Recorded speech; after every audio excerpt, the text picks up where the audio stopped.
Let's talk about something fascinating, the invisible rules that govern respect and power. This isn't just theory, okay? This is about real, raw human behavior, and understanding it can change everything. I mean, you felt this, right? Some people just walk into a room and you can literally feel the energy shift. They command attention without even trying. And it's not about money or their job or how they look. It's psychology. They get something that most of us were just never taught. And that quote, man, it hits hard because it's the flip side of the coin. Most people are reactive. They spend their lives chasing approval, apologizing for taking up space, and then they wonder why nobody respects them. Well, this is about learning to cut those strings. All right, so where do we even start with all this? Well, it doesn't start out there with other people. It starts right here, inside. It all begins with building what I like to call an unshakable inner core. Now, when we talk about self-respect, I want you to get this image out of your head of someone shouting affirmations in a mirror. That's not it. True self-respect, it's an invisible force. It's a quiet presence that other people can actually feel when you're around them. Just think about the difference here. Picture two people walking into a room. One comes in with this nervous, apologetic energy. The other walks in with a calm sense of purpose. One is desperately trying to be liked. The other simply is.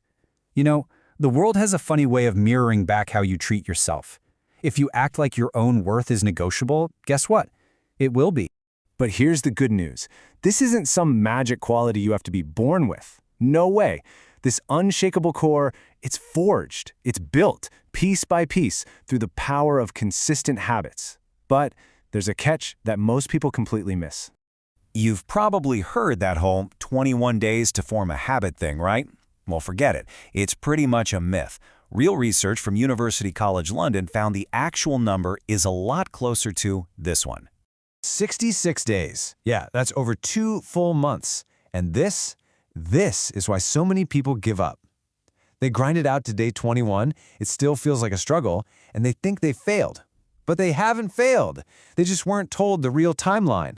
Think of it like growing bamboo. For years, it's building this massive root system underground, and you see absolutely nothing. Then, bam, it shoots up. It's the same with habits.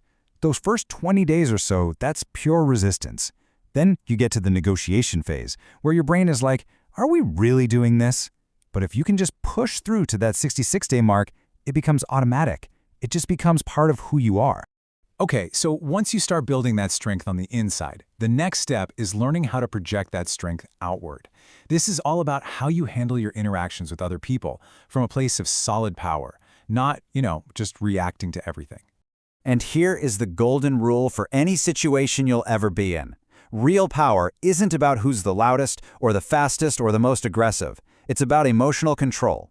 The person who can master their own reactions instead of letting their reactions master them instantly, and I mean instantly, gets the upper hand. So what do you do when someone tries to get under your skin? Here's the playbook. They criticize you. First thing you do? Nothing. You pause. You breathe. You do not react. Then you hold their gaze with this calm stillness. That silence, that moment of self-control, it hits way harder than any angry comeback ever could. It totally disrupts their pattern and puts you right back in charge. And this all ties back to a really powerful psychological trigger, the scarcity principle. It's simple, really. Our brains are just hardwired to want what we can't always have.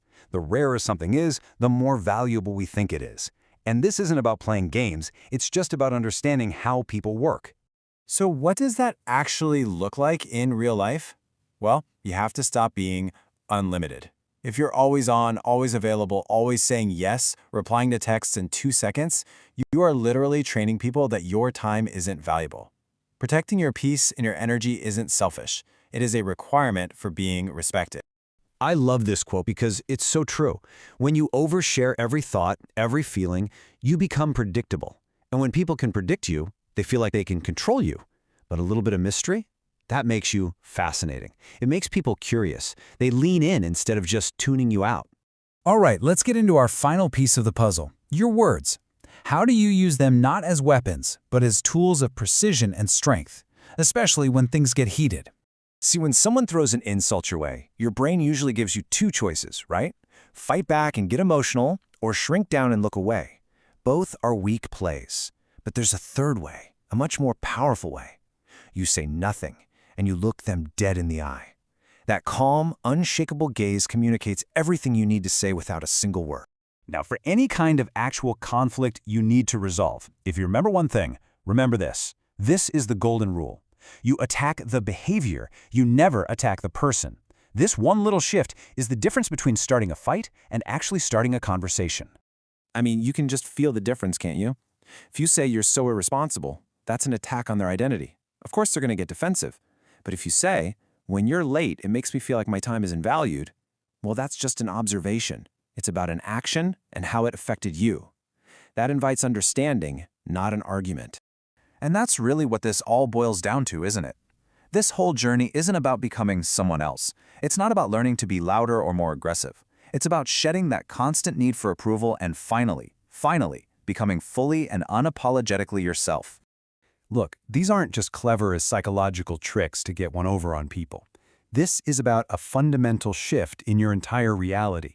It's about going from being the puppet, just reacting to everything around you, to becoming the protagonist of your own story. So, you're not the same person who started watching this. You now understand the invisible rules that pull the strings. So the only real question left is, what are you going to do about it? What's your first move? The world is waiting to find out.